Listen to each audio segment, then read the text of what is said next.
The Constitution Rifle is one of my favorite weapons in Helldivers 2, and it upsets me to no end that this weapon has been getting major flack in the Helldivers 2 community lately. Hi, it's me, Glaze Monster Thing, Red Monster Thing, but you can call me Red. And today, I'm going to unironically defend the worst primary weapon in Helldivers 2. Now, let's rip the band-aid clean off. I do like this weapon despite its obvious flaws, and believe me, you're going to hear a bunch of that in today's video. I know some of you are probably going to leave a comment calling me an over-glorified donut-eating diver for this. Just leave the comment already, get it out of your system, and take a deep breath. But before I get into all of that, I wanted to at least acknowledge why this gun is considered the weakest primary in Helldivers 2. So, allow me to break it all down. The Constitution Rifle was given as a Liberty Day celebration reward in 2024 to all players in Helldivers 2. As far as I am aware, all players now have this weapon since that celebration, even if they weren't there. If I'm wrong, please correct me in the comments. But the important distinction to make about this weapon is that in its description in both Helldivers 1 and Helldivers 2, this weapon is described as being a ceremonious rifle that isn't intended to be incredibly effective. Or at least it's heavily hinted at that this is the case. Now, Helldivers 1 and 2 are completely different games, but there is still a good argument to be made here that the Constitution felt a bit stronger in the first game, and that there are some clear quality of life improvements this weapon could receive that buff the weapon in part while retaining its unique identity of a crusty old rifle from World War I. In order to cement this argument, let's take a look at its stats. Its damage is by far the lowest damage we have for a medium pen marksman rifle, at 180 standard damage and 50 durable damage. It also has a bayonet with 165 standard damage and 83 durable damage, which is also medium armor pen. While that is technically a lot of damage, it highly depends on the faction you are facing whether or not this will be useful to you. The thing is that damage is still decent when compared to other rifles like the Diligence or Censor, which are light pen. And despite how much hate light pen gets, the Constitution is still often considered worse than many, if not all, light pen weapons. In part because of its damage, but also many bad quality of life features that make it much less desirable to some. One of these bad quality of life features is its ammo. It carries a measly 5 shots in its chamber, making it by far one of the lowest capacity rifles we have, and in total, it does have 99 spare shots. However, we have plenty of primaries and support weapons that have 5 shots or less, so why is this such a big deal? Well, the reload for this weapon is incredibly slow and annoying, but it's actually one of the parts of this weapon I do not like. Because this is a crusty old bolt-action rifle from World War I, you have to manually set the bullet between shots just like you're using the Eruptor. And in a sci-fi setting, this weapon is incredibly hard to use effectively just for this one feature alone. But I actually think this is one of the few points that I agree with where the Constitution needs a buff. Because a speed loader in the form of stripper clips would not only alleviate some player frustration, but it would also be more thematically accurate to World War I, since even in World War I, they wanted to optimize their clunky reloading. This has been a much desired quality of life feature that the community has been screaming at Arrowhead to add. And after all is said and done, yeah, it makes no sense why this weapon doesn't have a stripper clip already. Well, how about some good stats? It has 65 ergonomics, which means you'll have pretty snappy aim. Its spread is actually extremely low at a 0.10 spread, which is the exact same spread as the railgun. Because its fire rate is kind of low and it's a marksman, the recoil doesn't really matter with context, since you won't really notice it if you space out your shots. But by far, the worst part about this weapon is its scope. This weapon has a rear aperture sight, which in-game has pretty bad visibility. It's extremely hard to make long-range shots, making using this gun effectively require a much higher skill curve in order to use properly. With no scope, there's simply no easy way to hit long-range shots, but it's still possible. It's just a lot more demanding than using any other marksman rifle. So that begs the question now, if these stats are almost all negative, then why do I, and a bunch of other Helldivers alike, enjoy using this weapon so much? Well, the answer is actually a lot simpler than you think. But if you are enjoying this video so far, please leave a like, and if you're on mobile, hype the video. If you enjoy my content, please consider subscribing. Once we hit 100k subscribers, I'll tell you what my favorite color is. Okay, so after taking a look at this weapon objectively, there is no contest that this weapon is considerably one of the weakest primary weapons we have. But even still, it reaches several breakpoints that make this gun at the bare minimum decent against all factions in the right hands.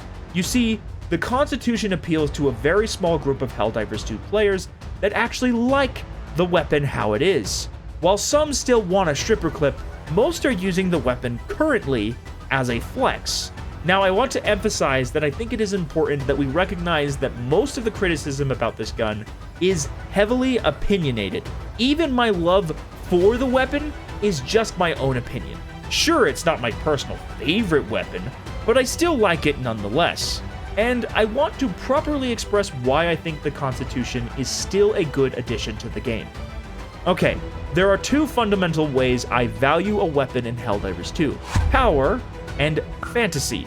Part of the reason why so many players in the Helldivers 2 community love the Constitution is because it fulfills the fantasy as advertised, by being a crusty old World War I weapon with iron sights. Of course, if it operated any differently, it would not fulfill that fantasy very well. It also has in-game lore significance. Because this is the rifle issued to every citizen upon turning 16, naturally, you think a weapon that was grandfathered into your arsenal would be considerably less effective than everything else you use or get. But also, this weapon is a try-hard weapon that is actively janky and overall less desirable to use, with more clunky mechanics than most other weapons in the game. The ironic part is this is the whole appeal. It is a World War I standard issue rifle in a galactic war. It's designed to answer the question, what would using a World War I weapon feel like in a sci-fi setting? And this weapon, my friends, is the answer. The other side is power.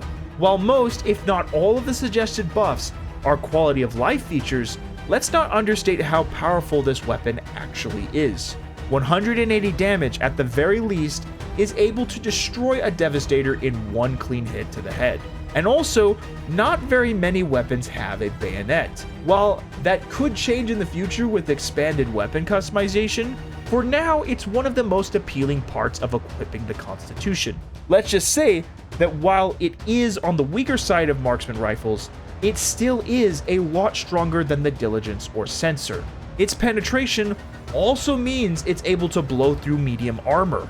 Interestingly enough, all of its weapon stats very closely resemble its real-life counterpart, including its armor penetration. So, in all fairness, this weapon actually does deliver on its intended fantasy, but it's also powerful enough that it isn't completely useless. So then, if we're using a World War I weapon in the Galactic War, how does it fare on each faction?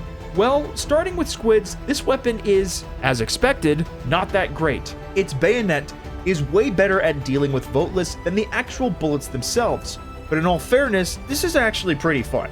You can two-shot an Overseer to the head, but hitting this is extremely annoying. But once again, the appeal of this weapon is that players like the way it sucks. For the bugs, it's okay.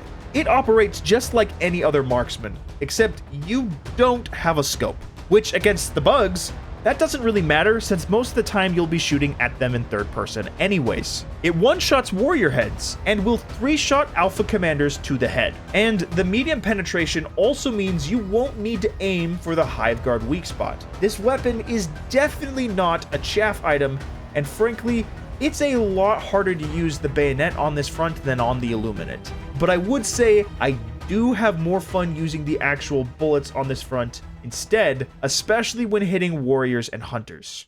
And finally, on the bot front, this is where I think this weapon both shines and kind of fails. Because in the right hands, this weapon is effective enough that it feels like using any other marksman, although at the cost of requiring good eyesight.